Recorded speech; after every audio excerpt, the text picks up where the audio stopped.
Hello, welcome to Modern World History here at Waldorf University. I'm Dr. Mason. I will be your professor over the next 8 weeks as we study the history of the world all the way back to the 14th century.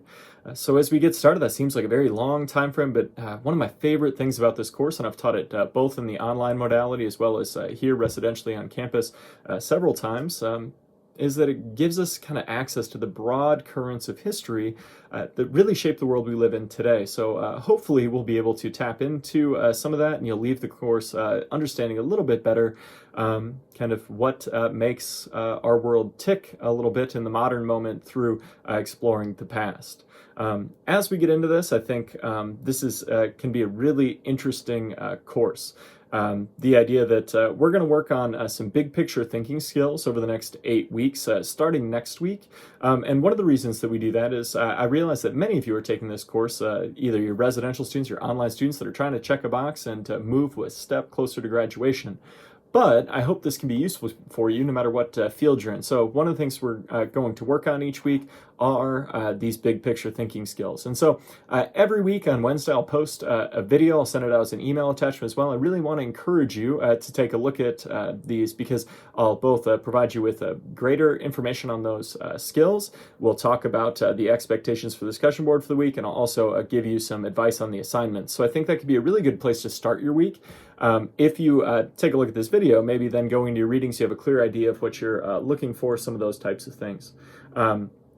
A little bit kind of as we get into this, our skills are going to be really important here. So next week we'll have our first where we'll talk about evaluating evidence, which are going to be determining what sources are most accurate and applicable. This is a very important skill in 2021 because of the idea that we're working on kind of all sifting through a variety of information that's available to us from a lot of different sources all the time. And we're going to break that into political, economic, social, and cultural evidence. Our second skill is going to be historical agency and contingency. Historical agency and contingency looks at how individuals and groups shape the outcomes of historical events. Our third skill will be continuity and change, or taking a look at the objective things that are different or stay the same over the course of a historical situation. I often think about continuity and change as the facts as they are. Our next skill after that will be progress and decline. Progress and decline is taking our historical agency and continuity and change skills and kind of merging them to determine how specific individual groups felt about historical continuities and changes. Our fifth skill will be historical significance, where we'll talk about the big picture or why events are relevant and important to modern scholars. And then during week 7, we're going to take a look at empathy and moral judgment, trying to understand better how people in the past thought in relation to how we think today.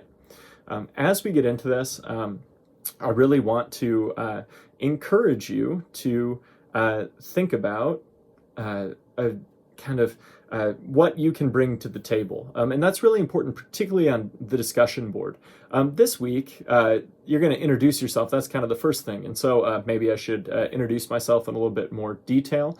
I grew up here in the state of Iowa. I graduated from Pella High School in southeastern part of the state before attending North Iowa Area Community College in Mason City, where I got my associate's degree. From there, I moved to Bismarck, North Dakota, where I did my Bachelor of Science in Social and Behavioral Sciences, focused in history, geography, and political science at the University of Mary. I did my first master's degree at Wayland Baptist University in Plainview, Texas, in American history. And then I did a second master's degree actually in the online modality here at Waldorf University in organizational leadership, human resource development. And then I did my PhD at Iowa State University in rural and environmental history. As a rural and environmental historian, I focus on places where not a lot of people live and the things that are around them. My most recent work is about Inkpaduta, Dakota, or what people commonly call a Sioux leader, and how the environment changed around him during the first half of the 19th century and exacerbated tensions between him and settler populations. So they moved into Iowa. I really do care about environmental topics and environmental change over time. I'm currently working on a history of how Iowa's soil and water have changed from the 1830s until now. if you go over to my professor profile, there's more information there, as well as some ways to find some of my writing, if that's something that interests you, if you want to kind of see some of my own work as you get into this. Over on the discussion board this week, you're going to introduce yourself, and then we're going to talk about kind of a few different things. You're going to talk a little bit about the importance of primary sources, which will be in the reading for the week. You're going to talk about what kind of materials we use to make history, which will set us up for our conversation on evaluating evidence next week, as well as kind of linking that to some of the other reading content about kind of people in the 14th century and how they understood the world around them. You do have kind of your Unit 1 assessment or assignment. Over under syllabus schedule, that will provide you with the best opportunity maybe to see kind of how that kind of should work in the syllabus and schedule. If you're new to learning with this at Waldorf University, particularly in the online format, you'll notice that all of your written assignments for the course are detailed there, so you can get the specific instructions on what you need to write about, but also the formatting, things like what font, spacing, length, citations, all those kind of things are over there. And so make sure that you're getting in there and seeing kind of what you need to do on a week-to-week basis. I think it can be good during the first week of the course to take a long look ahead and see what we're in for over the next 8 weeks. So one of the things you're going to do, or what you're primarily going to do in your essay this week, is talk about taking the reading and the content you're getting there and linking your own life history into this larger context. History is not only the past, it's also our present. And this idea that the world we live in today and the things that we believe and do and the world around us are all shaped by things that have happened in the past. So I want you to be thinking about that, and that's where we're going to start the course.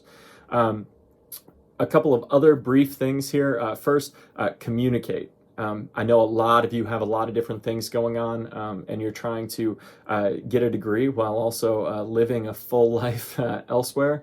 And I'm sympathetic to that, but I can't read minds. So make sure you're reaching out with different questions you have, situations that might need your attention, ways I can help you, and I am here to help you however I can as you work your way through the course.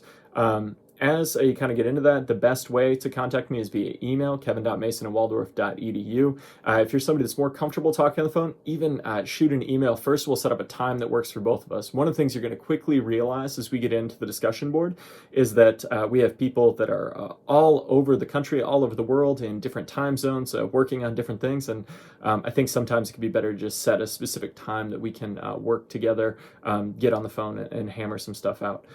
As we kind of get into this, make sure that you're putting your best foot forward. And part of that means academic integrity and honesty. Don't cheat. I take that pretty seriously. I feel like you're in college to grow, no matter what your age is, circumstance, whatever it is. You want to come out of this experience better than you were before you came into it. You want to develop new skills and proficiencies. And as we work through the course, I would really encourage you to not only do the work yourself, but do your best work, push yourself. And as you do that, if we have issues with academic honesty, I will utilize the academic integrity violation policy to the full extent of the law. And there's your disclaimer. I'd also encourage you to set a schedule. That's something that when I was learning online, I think was really critical to success, is the idea that I set aside time when I was going to do my readings. I knew when I was going to do my first discussion post. I knew when I was going to do that second discussion post. I knew when I was going to put together my assessment or essay, and tried to stick to that because that gave me good continuity throughout the course and put me in good position to be successful. Again, if you have questions, if you have things as you get started in the course here in the first week, make sure you're reaching out. I am here to help you however I can and put you in every position possible to be successful. I'm really looking forward to the work you're going to do in this course. Good luck.